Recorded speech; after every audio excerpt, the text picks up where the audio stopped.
Resulta que no fue la persona que aprendió. Yo no soy aquella persona. ¿Puedo parar la computadora? Por favor. Sí. Doctor Carrión, ¿cómo está? Quisiera saber si me escucha. Doctor Carrión. No estoy lo conveniente y lo adecuado en el contenido. Usted puede verificar, podemos verificar el estado de salud. Sí. Lo recomendable es, yo le pediría con muchísimo respeto que se verifique y podamos utilizar la. Sí, en todo caso, se le va a notificar a la abogada, por favor. Pero podemos hacerlo acá. No, ahorita, por favor. Porque estamos haciendo en la situación de salud. Muy buenos días. Soy el policía Lemos Luis Gustavo. Usted se encuentra en calidad de aprendido por el presunto incumplimiento del artículo 282, que está estipulado en el Código Orgánico Internacional. Por incumplimiento de órdenes legítimas, la autoridad competente tiene derecho a permanecer en silencio, a una llamada telefónica, a un abogado, o si no, el Estado ecuatoriano le proporcionará uno. El procedimiento será puesto ante la autoridad competente. Sí. Sí, a partir de ahora entonces el señor queda con custodia policial, no puede retirarse del lugar. Además está dentro del sistema de víctimas, de protección de víctimas de testigos, entonces la vigilancia policial está mal. Listo, perfecto. Entonces, por favor, nos procedemos a retirar, como esto damos por iniciar. Doctor, si usted podría consignarnos un casillero o correo electrónico para las notificaciones que vamos. Resulta que no fue la persona que aprendió. Yo no soy aquella persona. Ecuador. Permítame, en el aspecto puntual, la pregunta era concreta y yo necesito una respuesta y la ciudadanía también. Si usted fuera el presidente, ¿vendería CNT, que es una de las pocas empresas exitosas que tiene el país? ¿Privatizaría? Mire, lo primero que yo haría es vender TAME, que es una empresa que genera muchos recursos al Ecuador y ningún beneficio. Yo vendería el Banco del Pacífico, que no tiene ninguna importancia en la actividad de un Estado. Y debo de contarle que CNT no es de las empresas más eficientes que tiene el Estado ecuatoriano. ¿Entonces la vendería? Ahora, por supuesto que sí. Perfecto, esa era la respuesta. Luego,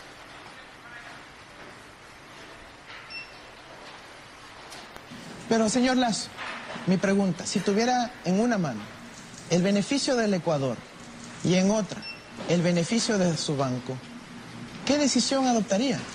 ¿Beneficiaría al país o a su institución financiera? Candidato Lazo, tiene un minuto para responder la interpelación del candidato Arauz. La pandemia nos ha dado una lección muy clara, señora moderadora, y es que la agricultura es la que sostuvo. Él es detenido, llevado a una primera prisión. Fue durante 36 horas de manera continua torturado, golpes, bolsas para asfixiarlo y hacerlo firmar una extradición voluntaria, una declaración voluntaria. Cosa a lo que se negó. Se negó. Fue llevado a una primera audiencia en donde no le colocaron un intérprete y le declararon la detención preventiva. Y posteriormente pasa a la prisión de SAC, donde estuvo desde junio hasta el 25 de enero. Y ya te voy a decir esos lapsos. Durante todo ese tiempo, encerrado en un espacio muy, muy reducido, 6 meses sin luz. Pasó sin ni siquiera luz artificial ni luz natural. En donde él, su único consuelo era poder escribir cartas, porque tampoco se le permitió el contacto con la parte consular, sus derechos consulares tampoco se les permitieron. Todo esto, de manera paralela, el gobierno de Venezuela hacía contacto con la parte de Relaciones Exteriores de Cabo Verde para invocar la inmunidad diplomática y todas las acciones diplomáticas se estaban ejerciendo. Sin embargo, él estaba ahí siendo torturado. Fueron tantos días de tortura, fueron 491 días de tortura, que fueron los días que pasó en Cabo Verde. Pero mientras duró en la prisión, a él de noche entraban, él le pudo relatar en varias cartas, que fue la recopilación de cartas que salió del libro, en donde él decía que dejaban la celda abierta y en la noche entraban hombres a golpearlo y amenazarlo. Y le obligaban, le decían que diera la orden de que su gente no trabajara más con Venezuela, que no siguiera... Dice que había gente que entraba y hablaba en inglés. En inglés. Él reconocía el acento en inglés. Y si vamos a sancionar a PDVSA, que afecta su capacidad tan limitada como sea de hacer negocio petrolero, tendrá un impacto al pueblo entero, al ciudadano común y corriente de las comunidades de Venezuela. Pero el contraargumento en este momento es que ellos ya sufren tanto de falta de alimentación, de falta de seguridad, de falta de medicina, de falta de salud pública, que en este momento quizás la mejor resolución sería acelerar el colapso, aunque produzca un periodo de sufrimiento mayor por un periodo de meses o quizás años. Eso por lo menos es el argumento interesante, porque no... Yo pienso que sí, expresamente, no me queda duda de que fue un sabotaje del gobierno de los Estados Unidos contra los diálogos en México. Expreso, porque esto lo hablamos con el gobierno de Estados Unidos. La propia oposición, su coordinador Gerardo Blay, lo habló en Washington con el Departamento de Estado. Y le dieron garantías a él y nos dieron garantías a nosotros que no iban a llevarse a Alex Saab, nuestro diplomático, para que los diálogos siguieran fructíferos. Y Alex Saab, como nosotros lo habíamos incorporado, bueno, comenzar a participar a través de videoconferencias en los diálogos. Ahora Estados Unidos le metió un golpe, una puñalada por la espalda a los diálogos de México.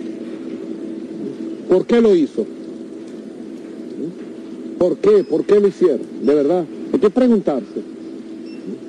Que cada quien se pregunte por qué los Estados Unidos sabotean un diálogo que es fructífero para el país, que le va a dar resultados a Venezuela y que va a consolidar la paz y la institucionalidad de la democracia nuestra.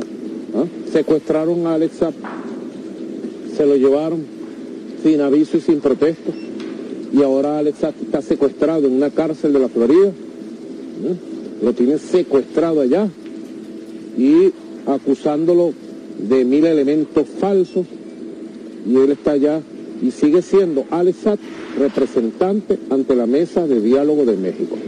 Tendría que haber grandes cambios en el asunto que tiene que ver con el secuestro de Alex Saab para que nosotros volviéramos a México. Veremos qué sucede en enero, en febrero, esperemos, con buena expectativa, los meses que están por venir.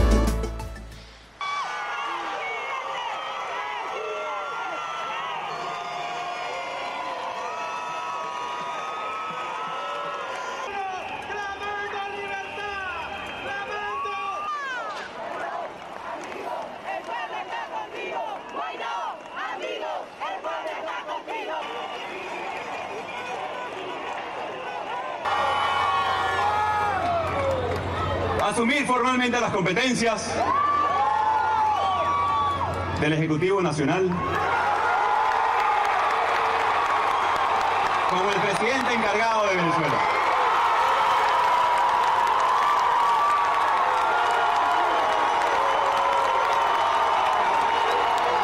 Para lograr el cese de la usurpación, un gobierno de transición y tener elecciones libres.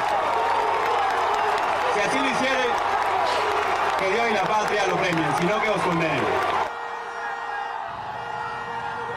Tengo el honor de estar aquí en Punta Barandúa con Juan Guaidó, el presidente encargado de Venezuela. Un hombre valiente que con gran talante está defendiendo al pueblo venezolano. Y que aprovecho para enviarles un saludo desde Ecuador a todos los venezolanos que viven en Ecuador ahora, y también a todos los venezolanos que hoy tienen esta gran esperanza en Juan Guaidó para lograr nuevamente una democracia y una libertad para todos los venezolanos. Muchas gracias, Guillermo, por tus palabras con Venezuela, para los venezolanos en Ecuador y también para los ecuatorianos en Venezuela. Una lucha de hermanos, una lucha de pueblos hermanos, que estoy seguro que muy pronto nos llevará a la libertad y a la democracia. Gracias por estar pendiente de Venezuela. Seguimos adelante, como decimos ahora en Venezuela, Guillermo, vamos bien. Muy bien, un aplauso, gracias. El caso avanza bien, muy bien, y hemos adoptado nosotros una estrategia. No nos vamos a quedar exclusivamente con ese tema porque forma parte de un andamiaje de una estructura que abarca y que va más allá, sobre todo el proyecto. Tenemos ya el 50% de la información que nos ha entregado y nos remitió Panamá en las últimas semanas. Estamos solicitando que nos completen la información para que ninguna persona se quede fuera. No solamente tiene relación con el tema INA. Esto va mucho más allá de personas que se beneficiaron en su momento con la construcción de este proyecto. Coca-Cola Sinclair. A ese mismo. Ese es un tema. Todas las personas. Porque ahí está Sinohidro, porque ahí está Contopatiño, porque además la semana pasada se hicieron revelaciones escalofriantes. Las fiscalizadoras. Exactamente. Hacia allá vamos, estamos haciendo una investigación integral, el país va a tener una sorpresa realmente, pero se van a dar cuenta del por qué nos hemos tomado todo el tiempo, porque no se trata únicamente de centrarnos en un tema, sino de hacerlo de manera integral.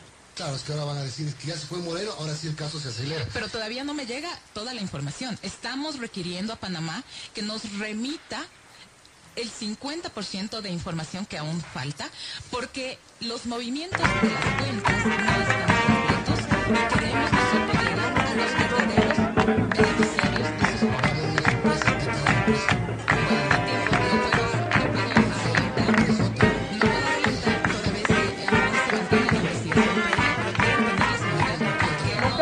Un segundito, Tiro Blanco, y algunas críticas por el tema vacuna. No sé si ayudamos a responder aquello. ¿De qué? El tema vacuna. ¿Por qué? Que su hijo se ha vacunado el 5 de marzo del presente año. ¿Qué puede decir ante esto, candidato? Yo lo único que puedo decir que no hemos transgredido nada en el tema de vacunación. ¿Por qué no responde, candidato? Sin embargo. ¡Presidente!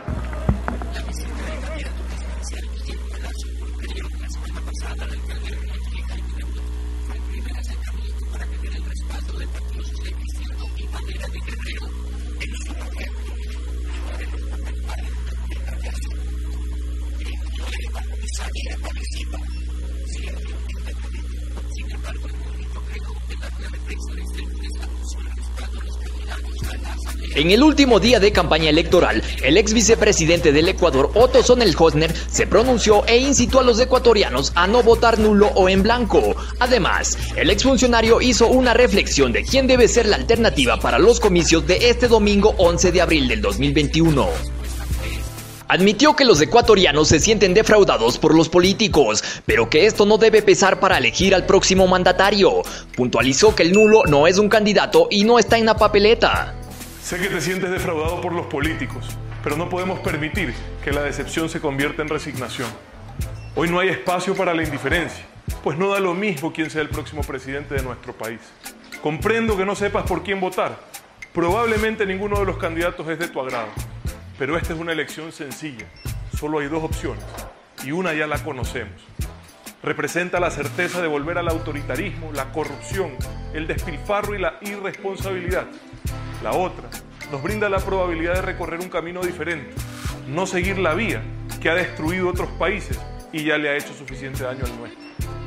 El candidato del socialismo del siglo XXI es joven, pero lleno de las viejas y malas ideas del castrochavismo, dedicado a añorar un pasado de privilegios para él y sus cercanos, en lugar de proyectar el futuro de bienestar que nos merecemos todos los ecuatorianos. Él representa un modelo del que millones de personas huyen a diario, y eso no tiene presentación. Ya advierten que no traen soluciones, sino mayores complicaciones. Vienen a saciar su sed de venganza y dividirnos con su odio.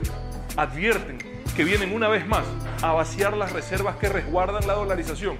Y contra eso, solo nos queda detenernos con la verdadera reserva ética, que es la moral de nuestro Ecuador. No es momento para cálculos individuales. El nulo no es candidato y no está en la papeleta. Dejemos de lado las banderas políticas, la división que tanto daño nos ha hecho, para pasar a unirnos por objetivos. Podemos pensar distintos, pero debemos caminar juntos. Es momento del Ecuador. Este maravilloso país es nuestro y es nuestro deber cuidarlo de las mentiras y las falsas promesas. El domingo votamos por Ecuador y el lunes volvemos a la calle a seguir trabajando por el futuro de nuestro país y de nuestra familia. No te quedes en blanco, no anules tu futuro. Vota bien.